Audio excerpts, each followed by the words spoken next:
नमस्कार. नमस्ते. नारायणगावमध्ये होत असलेल्या पत्रकार परिषदेच्या निमित्तानं आपल्या सर्व आदरणीय पत्रकार बंधूंचं मी या ठिकाणी स्वागत करतो.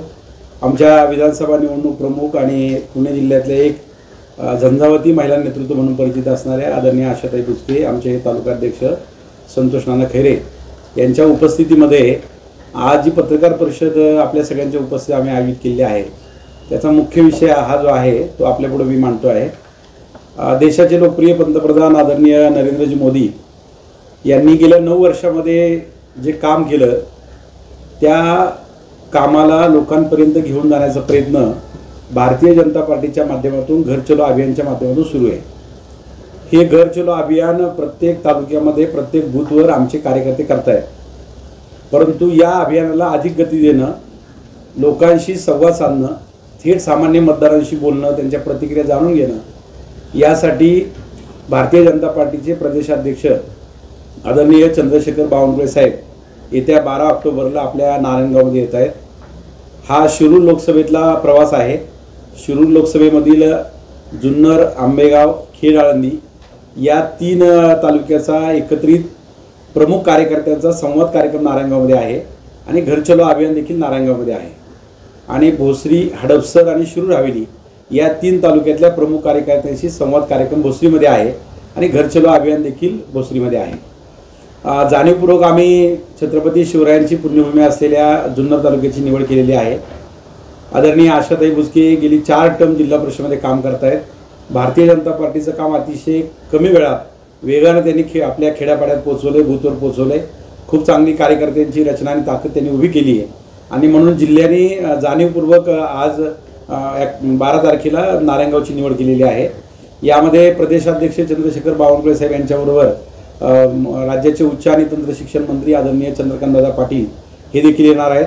त्याचबरोबर आमचे लोकसभेचे राज्याचे जे संयोजक आहेत, संजय बाळा भेगडे असतील, आमचे प्रदेश सरचिटणीस विक्रांतजी पाटील असतील, मुरलीदाना मोहोळ असतील, आमचे प्रभारी आणि प्रदेश उपाध्यक्ष राजेशजी पांडे असतील, महेशदादा लांडगे असतील, राहुलदादा कुल असतील, जिल्ह्यातले सगळे नेते आणि पक्षाच्या जबाबदाऱ्या असलेले आमचे सर्व पदाधिकारी हे या ठिकाणी उपस्थित राहणार आहे.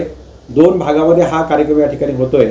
पहिला भाग जो आहे तो आपल्या निलायम मंगल कार्यालयामध्ये जुन्नर, खेड, आळंदी आणि आंबेगावमध्ये शिरूर बेट पण येतं. या 3 विधानसभा मतदारसंघातील साधारणपणानं 350 कार्यकर्त्यांशी, म्हणजे प्रत्येक तालुक्यात 100 ते 125 अशी ती संख्या आहे. आणि आम्ही त्याच्यामध्ये घर चलो अभियानाच्या बरोबर बूथ सशक्तीकरण, बूथची रचना, पन्ना प्रमुख नेमणं, मतदारांशी संपर्क साधणं, नवीन मतदार नोंदणी करणं, पक्ष तिथं मजबूत करणं, याच्या आणि योजनांची अंमलबजावणी करणं, यासाठी 100 ते 125 कार्यकर्त्यांची निवड प्रत्येक विधानसभेत केलेली आहे. ते सर्व प्रमुख कार्यकर्ते अगदी ताईंपासून तर शेवटच्या पदाधिकाऱ्यांमध्ये सगळे कार्यकर्ते त्याच्यामध्ये आहेत. आणि प्रत्येक कार्यकर्त्याला 2 ते 3 बूथ वाटून देण्यात आलेले आहेत. या प्रत्येक 2 ते 3 बूथवरती हे कार्यकर्ते जाऊन बैठका घेतील, तिथल्या बूथची रचना करतील. आमची एक 11 जणांची कार्यकारी समिती बूथवरती तयार करतील. बूथचा व्हॉट्सअप ग्रुप करून तो प्रदेशला जोडला जाईल. योजनांची अंमलबजावणी आम्ही करू आणि मन की बातच्या कार्यक्रमाच्या माध्यमातून महिन्याच्या दर रविवारी आदरणीय नरेंद्रजी मोदी देशाला मार्गदर्शन करतात, चांगली माहिती सांगतात. त्या कार्यक्रमाच्या माध्यमातून त्यांचे विचार लोकांपर्यंत पोहोचवणं, असं काम हे सगळे आमचे 100 सुपर वॉरियर्स करणार आहेत. या 100 सुपर वॉरियरची बैठक सभा नाही, बैठक फक्त आहे. आणि या बैठकीमध्ये या 3 तालुक्यातल्या विधानसभेतल्या प्रत्येक कार्यकर्त्याशी बावनकुळे साहेब 1.5 ते 2 तास बोलणार आहेत. तिथं कुठेही भाषणाचा कार्यक्रम त्यांचा नसतो. ते प्रत्येक कार्यकर्त्याला विचारतात त्यांचा बूथ नंबर काय, किती बूथवर त्यांनी काम केलं, जबाबदारी त्यांच्याकडे काय आहे, लोकांचे अनुभव काय आहेत, आपण घर चलो अभियान किती केलं, लोकांपर्यंत किती पोहोचलो, सगळ्या समाज घटकात पोहोचतो का, याची थेट संवाद त्याचा होतो. आणि हा अतिशय आगळावेगळा कार्यक्रम आमच्या प्रदेशाध्यक्षांनी सुरू केला आहे. त्यामुळे आमच्या कार्यकर्त्यांमध्ये देखील उत्साह आहे की आपल्याला थेट प्रदेशाध्यक्षांशी बोलायला मिळेल. हा पूर्ण राज्यभर त्यांचा दौरा आहे. पुणे जिल्ह्यामध्ये मावळ, शिरूर आणि बारामती या 3 लोकसभा मतदारसंघात हा प्रवास आहे. तर आमच्याकडं निलायम मंगल कार्यालयामध्ये आपल्या नारायणगावला ती बैठक होईल. त्या बैठकीला नेते उपस्थित असतील, फक्त एवढे मोजकेच लोक असतील. या ठिकाणी बाहेरून आम्ही कोणाला निमंत्रित करणार नाही, त्या ठिकाणी गर्दी करणार नाही. प्रत्येकाला आय कार्ड दिलेले, फाईल दिलेली, योजनांचं पुस्तक आम्ही देतोय, सगळी माहिती आम्ही त्या कार्यकर्त्याला देतोय. अगदी ताईंनी मतदार यादी देखील आम्ही त्या सगळ्या कार्यकर्त्यांना जुन्नर तालुक्यात देतोय. हा पक्षाचा तो खाजगी कार्यक्रम आहे, तो सार्वजनिक कार्यक्रम नाही. आणि त्यानंतर मात्र सार्वजनिक कार्यक्रमाच्या निमित्तानं आपलं नारायणगावचं जे एस टी स्टँड आहे त्या ठिकाणी आपल्या स्वर्गीय श्रद्धेय वंदनीय विठाबाई आहेत त्यांच्या पुतळ्याला पुष्पमाला अर्पण करतील। त्याच्यानंतर आपल्या छत्रपती शिवाजी महाराजांच्या पुतळ्याला पुष्पमाला अर्पण करतील आणि साधारणपणाने बाजारपेठच्या परिसरामध्ये साधारणतः बाजारपेठमध्ये सगळे लोक येतात, सगळ्या जाती धर्माचे येतात, शेतकरी खरेदीच्या निमित्ताने येतात, ग्राहक असतात आणि त्यामुळे मग सगळ्या वर्गातल्या लोकांशी भेटता येईल। त्यामुळे स्वतः बावनकुळे साहेब हातामध्ये माईक घेऊन त्या ठिकाणी या सगळ्या दुकानदारांशी बोलतील। मोदींच्या कामाबद्दल तुमचं मत काय, तुमचा अनुभव काय, कोणती योजना तुम्हाला समजली, थेट संवाद साधणार आहेत आणि त्यांच्या प्रतिक्रिया जाणून घेणार आहेत आणि साधारणतः 1.5 तासाचा हा संवादाचा कार्यक्रम आहे। आमचं घर चलो अभियानाचं पत्रक घरोघरी अगोदरच पोहोचवले, ते पत्रक स्वतः बावनकुळे साहेब लोकांना देणार आहे आणि याच कार्यक्रमामध्ये मेरी मिट्टी मेरा देश स्वातंत्र्याच्या अमृत महोत्सवाची सांगता करत असताना जो कार्यक्रम आमचा आहे या कार्यक्रमाचा कलश देखील त्या ठिकाणी मांडला जाणार आहे। मोदीजींनी जे काम केलं त्यांचा जो जीवनपट आहे त्याचा एक प्रदर्शनाचा कार्यक्रम होता, त्याची प्रदर्शनाची LED देखील त्या ठिकाणी लावली जाईल। पूर्ण एक भारतीय जनता पार्टीचं वातावरण बाजारपेठेमध्ये तयार केलं जाईल आणि सगळ्या जाती धर्माचे लोक या ठिकाणी त्याच्यात सहभागी होतील। याच्यामध्ये विश्वकर्मा योजना जी नरेंद्र मोदींनी आणलेली आहे 12 बलुतेदारांसाठी त्याचं एक प्रेझेंटेशन होईल। त्याही समाजातील लोक त्या ठिकाणी प्रदेशाध्यक्षांना भेटतील, विक्रेते भेटतील, दुकानदार भेटतील, कार्यकर्ते भेटतील, युवक महिला या ठिकाणी येणार आहेत, आदिवासी भागातून कार्यकर्ते येणार आहेत। साधारणतः 2 ते 3 हजार प्रमुख सगळे कार्यकर्ते या कार्यक्रमामध्ये सहभागी होणार आहेत आणि तो कार्यक्रम सगळ्यांसाठी खुला आहे। आपल्या पत्रकार बंधूंनाही माझं निमंत्रण आहे की समारोपाच्या निमित्तानं तिथं बावनकुळे साहेब बोलणार आहेत, सगळ्यांशी भाषण करणार आहेत, त्यावेळी आपण सगळ्यांनी उपस्थित राहावं आणि बाकी थेट संवादाचा कार्यक्रम आहे। रॅलीमध्ये कुठेही भाषण नाही आणि ते एकटेच त्या ठिकाणी बोलणार आहेत। त्यामुळे सभेचा कार्यक्रम फार मोठा नाही, थेट मतदारांशी संवाद, थेट जनतेशी संवाद, त्यांच्या प्रतिक्रिया असा हा कार्यक्रम आहे। एक प्रकारे ही एक संकल्प यात्रा आहे की आम्हाला त्या ठिकाणी महाराष्ट्रातल्या सगळ्या जागा त्या ठिकाणी जिंकायच्या आहेत आणि पुन्हा तिसऱ्यांदा त्या ठिकाणी देशाचे पंतप्रधान म्हणून नरेंद्रजी मोदी दिसले पाहिजे आणि जगात भारत महासत्ता झाली पाहिजे। यासाठी केलेलं काम मांडणं, लोकांच्या प्रतिक्रिया घेणं आणि लोकांना पुन्हा आमच्याबरोबर चला 2024साठी असं आव्हान करणं, असा हा या प्रकारचा कार्यक्रम आहे। सध्या आमच्या समोर फक्त लोकसभा हे टार्गेट आहे। लोकसभेसाठी ताई आम्ही सगळे कार्यकर्ते काम करतोय, विधानसभेचा आणि स्थानिक स्वराज्य संस्थेचा नंतर आम्ही विचार करू, परंतु ताईंनी जे काम भारतीय जनता पार्टीचं उभं केले त्यामुळं जुन्नर तालुक्याची निवड प्रदेशाध्यक्षांनी केलेली आहे। त्यामुळं जुन्नर तालुक्यातल्या नारायणगावच्या कार्यक्रमाला तालुक्याच्या दृष्टिकोनातून देखील अनन्यसाधारण महत्त्व आहे। त्यामुळे सगळ्या कार्यकर्त्यांनी याच्यामध्ये सहभागी व्हावं अशा प्रकारची कार्यकर्त्यांना आणि जनतेला देखील माझी नम्र विनंती आहे। धन्यवाद। नारायणगाव ग्रामपंचायतीच्या निवडणुकीची आता ताई तुम्ही काय बोलता? अशा काळामध्ये तुमच्या पक्षाचा कार्यक्रम होणार आहे, त्याचा निवडणुकीवर परिणाम नाही। प्रश्न असा आहे की ही कुठल्याही प्रकारचं भूमिपूजन, उद्घाटन किंवा त्या ठिकाणी कुठली घोषणा असा कुठलाही पक्षीय कार्यक्रम तिथे नाहीये। छाप पडणार नाही, छाप काय पडायची आहे, ती वास्तविक पाहता ते भेट देत आहेत। जो आमचा पक्षाचा वैयक्तिक कार्यक्रम आहे तो निलामला होणार आहे आणि या ठिकाणी जी रॅली आहे ते मोदीजींच्या 9 वर्षाच्या कारकिर्दीवर। वाणी साहेब वारंवार तुम्हाला सांगतो स्थानिक राजकारणाशी काही संबंध नाही, ग्रामपंचायतला पक्ष आणि ग्रामपंचायत पक्षाचे चिन्ह होत नाही। तुम्ही त्या निवडणुकीमध्ये नाना वगैरे सहभागी असणार आहे, शेवटी फॅक्ट आहे। या सगळ्या कार्यक्रमाचा निवडणुकीवर परिणाम होणार नाही का? हा कार्यक्रम गेली वाणी साहेब, हा कार्यक्रम गेली 1 महिन्यापासून सुरू आहे। 12 ऑक्टोबरची तारीख खूप दिवसापूर्वी फायनल झाली, त्याच्यानंतर ग्रामपंचायतीची निवडणुका लागल्यात आणि मग आम्ही त्याच्याबद्दल अधिकाऱ्यांशी बोललो, ते म्हणजे भूमिपूजन काय आम्ही रितसर सगळ्या कार्यक्रमाची परवानगी घेतलेली आहे। त्यामुळे शासकीय सगळे परवानगी घेतलेली आहे आम्ही। त्यामुळे ग्रामपंचायत निवडणुकीचा काही संबंध नाही, स्थानिक विषय चर्चा होणार, हा देशाचा विषय आहे, केंद्र सरकारच्या संबंधातला हा कार्यक्रम आहे। त्यामुळे स्थानिक विषय याच्यामध्ये अजिबात काही नाही। शिरूर लोकसभा मतदारसंघामध्ये तुमचा संभाव्य उमेदवार कोण असणार आहे? नाही, आमच्याकडे भारतीय जनता पार्टीमध्ये असं असतं की केंद्रीय समिती याचा निर्णय करते, जागा कोणाला, उमेदवार कोण, हे सगळे निर्णय दिल्लीतून होतात। त्यामुळे इथं स्थानिक आम्ही कमळ आणि मोदीजी बस हेच आम्हाला माहिती आहे। आमच्या कार्यकर्त्यांनी ते सांगितले कमळ आणि मोदीजी दोन पाहायचं, उमेदवार आम्ही पाहत नाही। उमेदवार आमचा जो असेल तो आमचा खासदार इथं आपला ठरलेला आहे आणि 100% लोकसभेचा उमेदवार हा कमळाचाच असणार आणि निवडून सुद्धा तोच येणार, त्याच्यामध्ये काही दुमत नाही। नाही, प्रश्न काय आहे की आम्हाला माहित नाहीये, ते दिल्लीला माहिती आहे, पण आम्हाला फक्त कमळ माहिती आहे। ते कमळ आणि तेवढंच आपल्याला निवडून आणायचं हीच आमची भूमिका। आणि हे बघा, असे एकमेव बावनकुळे साहेब प्रदेशाध्यक्ष आहेत की आज बूथवर त्यांचं बारीक लक्ष आहे। बूथसाठी 100 सुपरवायझर्स नेमलेत, प्रत्येकाला जबाबदारी दिली, 3 बूथ दिलेत, इतकं बारकाईने प्लॅनिंग करणार आणि थेट कार्यकर्त्याशी बोलणारा जनतेचा जाणं दुसरा कोणी प्रदेशाध्यक्ष नाही. इतका अभिनव आणि डायरेक्ट लोकांमध्ये जाण्याचा कार्यक्रम बावनकुळे साहेबांनी हातात घेतलेला आहे. आता लोकसभेची तुमची सुट्टी ठरली की बाबा अंमळाचं उमेदवार असं, विधानसभेचं पण असं असणार. विधानसभेच्या संदर्भामध्ये पुन्हा आमची कार्यकारी समिती आहे, आमची कोर कमिटी आहे भाजपची, ती याच्याबद्दल निर्णय घेईल. पण आमचा साधारणतः भाजप म्हणून प्रयत्न आहे आम्हाला जास्त आमदार मिळाले पाहिजेत, आमचे आमदार झाले पाहिजेत म्हणून आम्ही ताकदीने प्रयत्न करणार आहोत. मागच्या महायुतीचं काय नाही, महायुतीचं होईल ना, ते नेते मंडळी 3 पक्षाचे ठरवतील, जागा वाटप त्यांचं होईल. पण आम्ही संघटना म्हणून पाहिजे अशी जर भूमिका असेल नाही, जिथं सर्वेच्या आधारे जिथं ज्याची ताकद आहे त्याचा विचार होतो. आम्ही आमची ताकद अधिक निर्माण करतोय, ज्याला वाटतं त्यांनी त्यांची अधिक ताकद निर्माण करावी. आम्ही आमची ताकद निर्माण करतोय. आम्ही इतकं बूथला गेलो, इतकं लहान मायक्रो प्लॅनिंग आम्ही केलेलं आहे.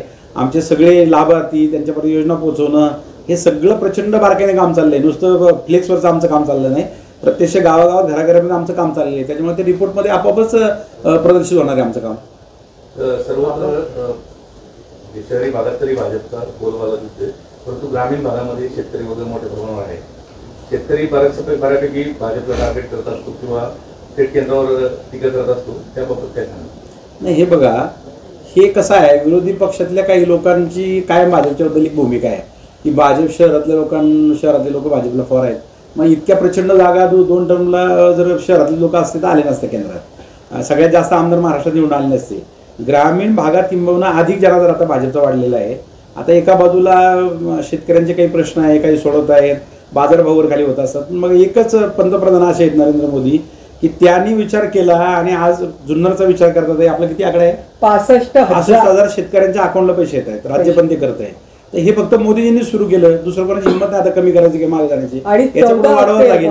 तुम्हाला आपण तहसीलदारांचा रिपोर्ट दिलाय तुम्हाला जिल्ह्यात सगळ्यात जास्त काम तुमच्या जुन्नर तालुक्यात 14 हप्ते झाले आणि त्याचे 34 कोटी ह्या फक्त जुन्नर तालुक्यात आले. ते शेतकऱ्यांना एवढा मोठा पैसा आपल्याकडे येतोय. आणि त्याच्यामुळं आणि आता ज्या योजना बघा, सगळ्या ज्या नरेंद्र मोदींनी योजना आणलेल्या आहेत, तुम्ही सगळ्या योजनांची लिस्ट काढून बघा. एकदम सामान्य माणूस ठरले, सामान्य गोरगरीब महिलांसाठी योजना आहे, युवकांसाठी योजना. आता विश्वकर्मा 12 बलुतेदार ज्यांचा कोणी विचारच केला नव्हता, त्यांना कधीच रिझर्वेशन बजेटमध्ये नव्हतं, आज त्या ठिकाणी त्यांच्यासाठी योजना आणली. त्यांना आपण ट्रेनिंग देणार आहोत, 15,000 रुपये साहित्य खरेदी देणार आहोत, 1 लाख पहिल्या वर्षी आणि दुसऱ्या वर्षी 2 लाख, फक्त 5% व्याजाने त्यांना मिळणार आहे. आणि ऑनलाईन फॉर्म सुरू होते, वशिला नाही, जो त्याचा दाखला क्रिया ऑनलाईन फॉर्म भरेल त्याला योजना मिळते. मोदींच्या कोणत्या योजनेत वशिलेबाजी नाही, ऑनलाईन फॉर्म जातात आणि ऑनलाईन निवड होते. भाजपच्या सगळ्या ज्या योजना तुम्ही केंद्र सरकारकडून राबवल्या जातात त्या 100% ग्रामीण भागात खेडोपाडी सगळ्यांना त्याचा लाभ भेटतो असं तुम्ही छाटूटोपणे सांगू शकता? नाही, आम्ही आता प्रत्येक गावात जसं PM किसानचं ग्रामीण भागात शेतकऱ्यांपर्यंत योजना केली, लक्षात घ्या. आता आमचं टार्गेट त्यासाठी बूथची रचना आहे, त्यासाठी 100 लोक नेमलेत की आमची विश्वकर्मा ही प्रत्येक माणसापर्यंत गेली पाहिजे. आयुष्यमान भारत ग्रामीण भागातल्या प्रत्येक माणसापर्यंत गेली पाहिजे. लक्षात घ्या, योजना शेवटच्या मामांसापर्यंत जाण्यासाठीच ही रचना केली. कारण पक्षाचा जनाधार वाढवायचं म्हणजे काय, गोरगरिबांच्या आम्ही उपयोगाला आलो पाहिजे आणि त्यासाठी कार्यकर्त्यांचं ट्रेनिंग, प्रदेशाध्यक्षांची कार्यशाळा आणि प्रत्येकाला जबाबदारीचं वाटप हे यासाठीच आम्ही करतोय.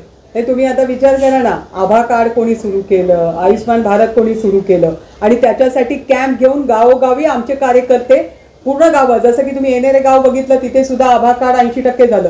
दाखवा ना तुम्ही अशा पद्धतीच्या योजना ज्या घरोघरी जाऊन केल्या जात आहेत, लोकांना बोलवलं जात आहे आणि त्यांच्याकडून करून घेतलं जात आहे. आता दुसरी आपण महिला बालकल्याणमधून योजना काढली की ज्याच्यामध्ये आपण पाहतोय की ज्याला एक वडील नाही किंवा आई नाही अशा बाळांना 0 ते 18 पर्यंत आपण 2250 रुपये महिन्याला आणि 27,000 रुपये वर्षाला होत आहेत.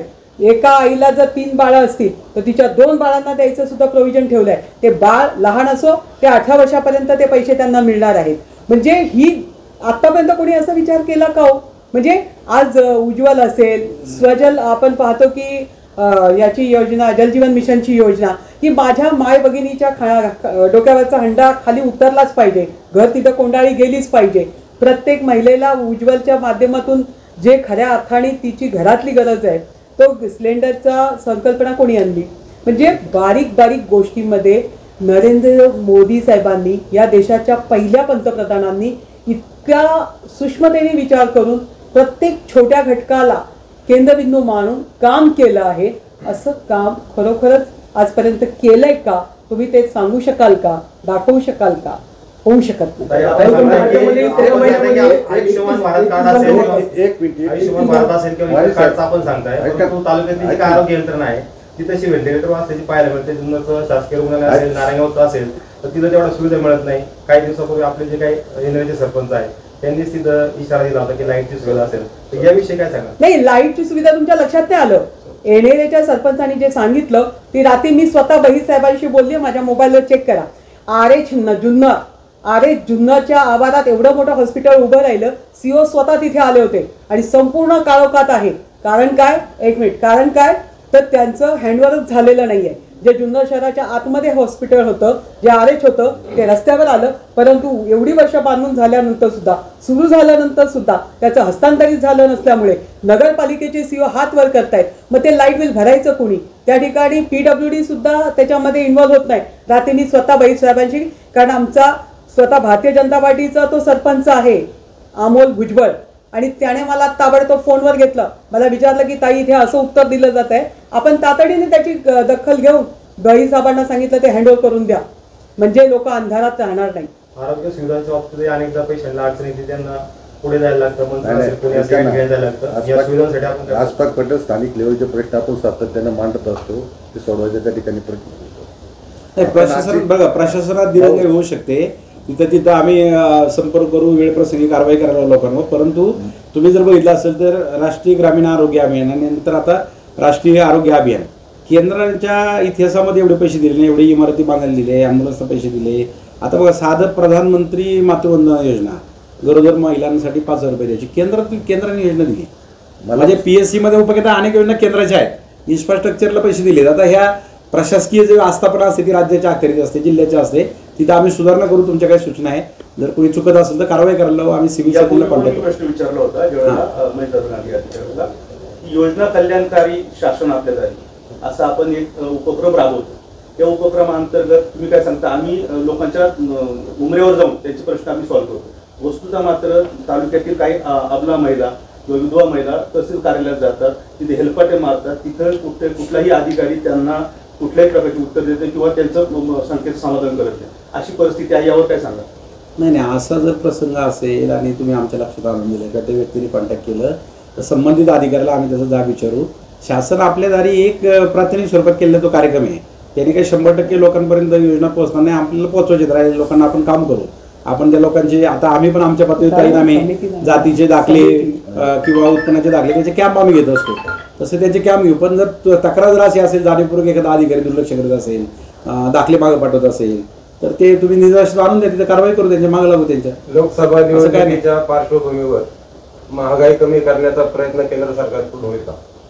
होतोच आहे, तो कायम सुरू असतो. लक्षात घ्या, ही जी हे बघा, महागाई ही अनेक विषय त्याला कारणीभूत असतात आणि एका निर्णयावरून ते होत नाही, अनेक निर्णय गेले तर त्याच्यावर त्याचा परिणाम दिसतो. नाही, शरद यांनी विचारलं, अतिशय तुम्ही विचारलं, आज कोरोनाच्या काळानंतर जर भारताची परिस्थिती पाहिली ती नक्कीच उंचावण्याचं काम पंतप्रधानांनी त्या ठिकाणी केलं. आपण कधी पाकिस्तानचा विचार केलाय का? आपण कधी श्रीलंकेचा विचार केलाय का? फक्त विरोधक ओरडतात म्हणून ते का? नरेंद्र मोदी विकासासाठी सर्वसामान्य माणसासाठी झटण्याचं काम करते. त्याच्या डोक्यात 24 तास फक्त मला देशासाठी काय करता येईल, मला माणसांसाठी काय करता येईल, त्याच्या कुरगुड्याच्या भानगडीत कुठं काही पडत नाही. विरोधक फक्त एक की नरेंद्र मोदी हटाव, एवढीच भूमिका आहे. विकासाबद्दल कोण बोलते काय?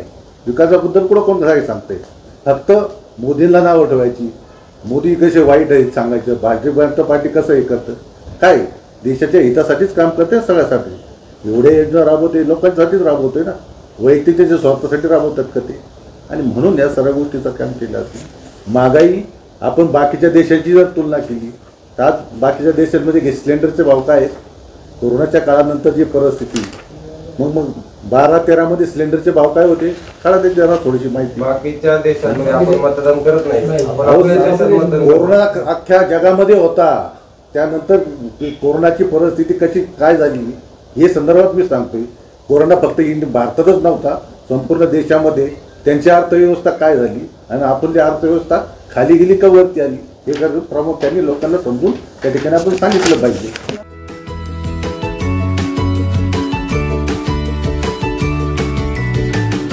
बातम्या शेतीच्या, बातम्या मातीच्या, बातम्या अन्यायाच्या, गुन्हेगारीच्या,